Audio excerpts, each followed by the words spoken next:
Hello friend, आज हमारा topic है कूलिंग सिस्टम, जो कि एनसीएल एग्ज़ाम 2020 में हेम ऑपरेटर के पदों के लिए जो सिलेबस है, जिसमें elementary knowledge of petrol engine, diesel engine का ही भाग है। तो इस वीडियो को अंतिम तक ज़रूर देखें। आज हम पढ़ेंगे what is cooling system, types of cooling system, component of cooling system और एडवांटेज और उसके डिसएडवांटेज। ओके, अगर आप लोग इस चैनल में नए हैं तो हमारे चैनल को सब्सक्राइब कीजिए, और जिन्होंने सब्सक्राइब किया है वो वीडियो को लाइक एंड कमेंट्स जरूर कीजिए दोस्तों। ठीक, तो सबसे पहले हम इंट्रोडक्शन से देखते हैं दोस्तों कि what is cooling system. Engine में पावर स्ट्रोक एब्जॉर्ब के समय बहुत अधिक ऊष्मा उत्पन्न होती है। इस ऊष्मा को अवशोषित करने के लिए जिस पदार्थ का उपयोग होता है उसे हम शीतलक मतलब कूलेंट कहलाता है, और इसी विधि को कूलिंग सिस्टम कहते हैं। सबसे पहले हम इंट्रोडक्शन देखते हैं दोस्तों। ठीक, या तो व्हाट इज कूलिंग सिस्टम देखते हैं। इंजन में पावर स्ट्रोक एब्जॉर्ब के समय बहुत अधिक ऊष्मा उत्पन्न होती है। इस ऊष्मा को अवशोषित करने के लिए जिस पदार्थ का उपयोग होता है उसे शीतलक या तो कूलेंट कहलाता है, और इसी विधि को कूलिंग सिस्टम कहते हैं। कूलिंग सिस्टम का यूज न करने से इंजन में प्रज्वलन means pre ignition, detonation, knocking, सेसिंग, वाल्व टाइमिंग गलत आदि दोष पाए जाते हैं दोस्तों। ठीक, कूलिंग सिस्टम का अर्थ है इंजन को अधिक गर्म होने से रोकना, न कि इसे ठंडा रखना। ठीक है दोस्तों, तो ये हो गई आपका कूलिंग सिस्टम। अब बात करते हैं हम types of cooling system. Cooling system कितने प्रकार का है? तो कूलिंग सिस्टम आपका दो प्रकार का है। First air cooling system, second water cooling system. ठीक, तो हम पहला एयर कूलिंग सिस्टम के बारे में देखते हैं। ठीक, तो एयर कूलिंग के इस तरीके में सिलेंडर की दीवारों में होकर ऊष्मा सीधी वायुमंडल की हवा में जाती है। सिलेंडर तथा सिलेंडर हेड पर इस कार्य के लिए फिन्स बने रहते हैं, जो उनकी सतह का एरिया बढ़ाते हैं। सतह का क्षेत्रफल अधिक होने से उसके संपर्क में अधिक हवा आती है। यह क्वेश्चन बहुत इंपॉर्टेंट है दोस्तों। ठीक, यहाँ पे बोल रहा है कि सतह का क्षेत्रफल अधिक होने से उनके संपर्क में अधिक हवा आती है। इसे आप लोग कॉन्सेप्ट को समझिएगा। ठीक, जिससे कूलिंग भी अधिक होती है।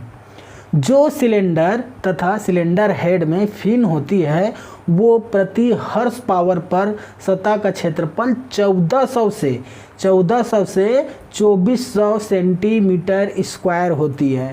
प्रति हॉर्स पावर पर सतह पर उसका क्षेत्रफल 1400 से 2400 सेंटीमीटर स्क्वायर होती है, और 50 से 70 किलोमीटर पर आवर पर सही वर्किंग करती हैं। ठीक, जो हवाई जहाज में इंजन होती है दोस्तों उसे फिन्स द्वारा ही ठंडा किया जाता है। अब इसका हम बात करते हैं एडवांटेज की। ठीक, तो एयर कूलिंग सिस्टम भार में हल्के होते हैं, कूलिंग जैकेट नहीं होती, कोई लीकेज इसमें नहीं होता, ठंडे वातावरण में चलाया जा सकता है, या तो जहाँ पे पानी की भी कमी हो वहाँ पर भी इसका यूज किया जा सकता है। ठीक, अब देखते हैं एयर कूलिंग सिस्टम का use scooter, motorcycle, 2 stroke engine में किया जाता है। अगर क्वेश्चन में पूछे कि एयर कूलिंग सिस्टम कौन से स्ट्रोक में किया जाता है, 2 स्ट्रोक इंजन, 4 स्ट्रोक इंजन या तो मोटरसाइकिल, तो आप लोग क्या बोलेंगे? मोटरसाइकिल और 2 स्ट्रोक इंजन में इसका यूज होता है। ठीक, तो बात हो गई एयर कूलिंग सिस्टम की। अब बात करते हैं हम वाटर कूलिंग सिस्टम। तो वाटर में कूलिंग सिस्टम के लिए कूलिंग के इस तरीके में cylinder, combustion chamber, valve seat के चारों तरफ बने वाटर जैकेट में पानी प्रभावित होती है। वाटर पंप को शक्ति क्रैंक शाफ्ट द्वारा मिलता है। ठीक, ये बहुत इंपॉर्टेंट है कि वाटर पंप को शक्ति कहाँ से मिलती है? तो वाटर पंप को शक्ति क्रैंक शाफ्ट से मिलती है, ना कि कैम शाफ्ट से। ठीक है ना, अगर कैम शाफ्ट ऑप्शन में है और क्रैंक शाफ्ट ऑप्शन में है तो क्रैंक शाफ्ट में ही होगा। ठीक, यह पानी इंजन की ऊष्मा को ग्रहण करता है। अगर पानी के स्तर को कम रखा जाए तो पिस्टन वाल्व से चिपकना, इंजन की नॉकिंग, बेरिंग की खराबी हो सकती है। ठीक, वाटर कूलिंग सिस्टम के टाइप्स देखते हैं। इसमें वाटर कूलिंग सिस्टम में 4 टाइप्स हैं। पहला डायरेक्ट और नॉन रिटर्न सिस्टम। सेकंड देखेंगे थर्मोसाइफन सिस्टम। थर्ड देखेंगे हुपर सिस्टम और फोर्थ हम देखेंगे फोर्स सर्कुलेशन सिस्टम। तो बात करते हैं हम डायरेक्ट और नॉन रिटर्न सिस्टम के बारे में। यह पानी बड़े प्रतिष्ठानों और ढेर सारे पानी उपलब्ध कराने के लिए उपयुक्त है। भंडारण टैंक से पानी सीधे इंजन सिलेंडर को दिया जाता है। गर्म पानी फिर से उपयोग करने के लिए नहीं बल्कि बहुत अधिक ठंडा होता है। इसका उपयोग HP इंजन या तो सिंचाई पंप इसका उदाहरण है। ठीक, अब सेकेंड हम बात करते हैं थर्मोसाइफन वाटर कूलिंग सिस्टम का। इसमें यह प्रणाली इस सिद्धांत पर कार्य करती है कि गर्म पानी हल्का होता है और ठंडा पानी भारी होता है। इस प्रणाली में रेडिएटर को इंजन की तुलना में उच्च स्तर पर रखा जाता है ताकि इंजन की ओर पानी का आसानी से बहाव हो सके और स्वतः इंजन में प्रवेश करता है, जिससे इंजन ठंडा रहता है। अधिक देर तक इंजन चलाने से इसकी इफिशियंसी कम हो जाती है। ये इम्पोर्टेंट है इसका। ठीक दोस्तों, थर्मोसाइफन का अधिक देर तक इसको इंजन को चलाने से इसकी इफिशियंसी कम होते जाती है। ये हो गया। अब तीसरा बात करते हैं कि हुपर सिस्टम। यह थर्मोसाइफन सिस्टम के नियम पर लागू होता है। इसमें एक जैकेट पर कूदने वाला यंत्र होता है जिसमें पानी होता है और इंजन को सिलेंडर को घेर लेता है। इस प्रणाली में जैसे ही पानी उबलता है या ठंडा पानी को ले लेता है। इस प्रणाली में लगे इंजन को पुनः पानी से भरे बिना कई घंटों तक नहीं चलाया जा सकता। अब बात करते हैं हम फोर्स सर्कुलेशन सिस्टम। ठीक, यह प्रणाली थर्मोसाइफन सिस्टम के समान ही है, सिवाय इसके यह पानी को जैकेट और रेडिएटर में फैलाने के लिए सेंट्रीफ्यूगल पंप का उपयोग करती है।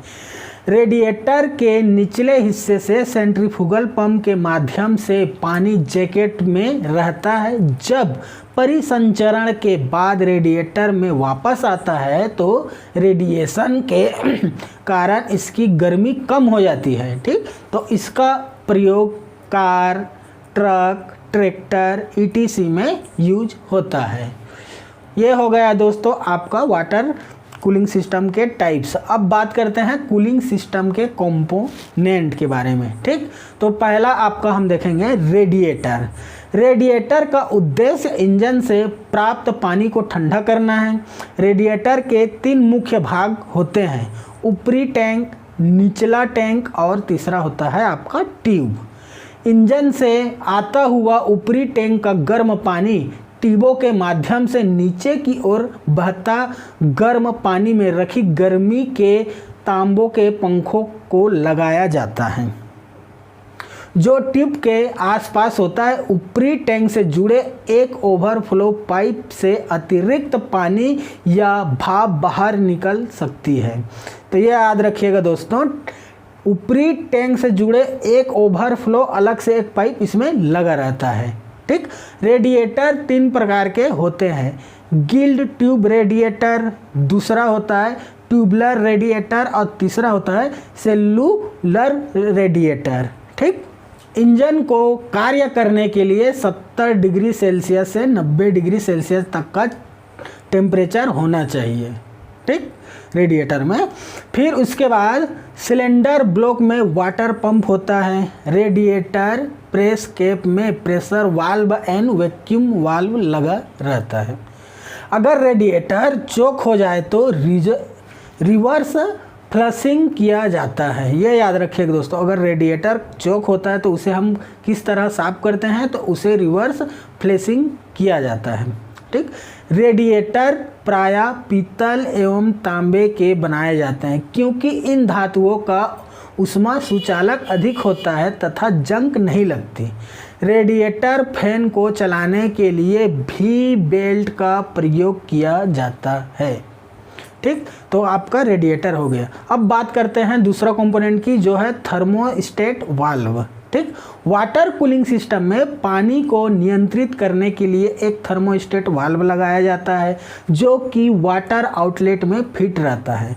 थर्मोस्टेट वाल्व 77 डिग्री सेल्सियस से कम तापक्रम के पानी को अपने अंदर से नहीं गुजरने देता। जब थर्मो वाल्व बंद होता है तब उस समय पानी का बहना बाईपास वाल्व द्वारा होता है। जब थर्मोस्टेट वाल्व बंद होगा तो उस समय उसके जस्ट ऊपर में बाईपास वाल्व लगा रहता है, उसी के द्वारा बहता है। ठीक, वैक्यूम वाल्व 0.035 से 0.07 kg पर सेंटीमीटर स्क्वायर पर खुलती है वैक्यूम वाल्व, तथा थर्मो वाल्व सिलेंडर हेड में लगा होता है। ठीक, तो अगर पूछे कि थर्मोस्टेट वाल्व क्या है तो आप बोलेंगे कि वाटर कूलिंग सिस्टम में पानी को नियंत्रित करने के लिए एक थर्मोस्टेट वाल्व लगाया जाता है जो कि वाटर आउटलेट में फिट रहता है। और ये कितने डिग्री सेल्सियस तापक्रम से अधिक नहीं दोस्तों, 170 डिग्री सेल्सियस से अधिक जो होता है उसे ये कन्वर्ट कर देता है, कम कर देता है दोस्तों। ठीक, तो थर्मोस्टेट वाल्व हो गया।